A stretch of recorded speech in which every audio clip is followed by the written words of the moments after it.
Salut, c'est Natacha. Aujourd'hui, on poursuit notre exploration du Japon grâce au cinéma. Je vous propose de voyager grâce à 3 films, tous très différents les uns des autres et très beaux. Alors, il s'agit de Furio, Les délices de Tokyo et Une affaire de famille. On ne va pas parler des films d'animation aujourd'hui car les Japonais sont très forts dans ce domaine, alors j'y consacrerai une vidéo entière. On éteint les lumières, c'est parti! On commence avec Furio de Nagisa Oshima, sorti en 1983. Ça date un peu, mais ça vaut le coup. Furio, c'est le nom que les soldats japonais donnaient à leurs prisonniers de guerre. Effectivement, l'action se déroule durant la Deuxième Guerre mondiale, à Java, dans un camp de prisonniers. Le film montre bien les différences culturelles entre les Japonais et les Occidentaux. Et il nous raconte également la relation ambiguë qui se tisse entre le capitaine du camp et un prisonnier britannique rebelle joué par David Bowie. J'ai aimé ce film pour plein de raisons. D'abord, il nous montre le choc de 2 cultures et nous offre un point de vue japonais sur la Deuxième Guerre mondiale. Ensuite, il dénonce l'absurdité de la guerre. Enfin, les relations entre les personnages sont traitées de manière très subtile. Et puis, la bande originale du film Forbidden Colors de Sakamoto est vraiment sublime. Dernier argument pour voir ou revoir ce film, David Bowie bien sûr.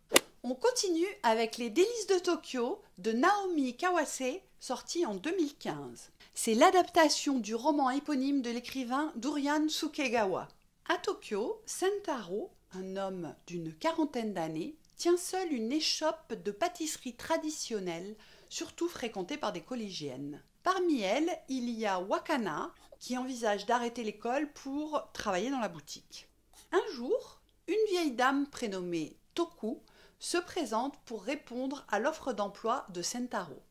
La vieille femme aux mains déformées confectionne des dorayaki particulièrement délicieux et les clients en redemandent. Mais lorsqu'on découvre que c'est une ancienne lépreuse, la propriétaire du local oblige Sentaro à renvoyer Toku. Je ne vous raconte pas la fin bien évidemment, mais je peux vous dire que c'est un film d'une grande douceur qui m'a beaucoup émue. Les sentiments y sont exprimés avec finesse et retenue, je vous le recommande.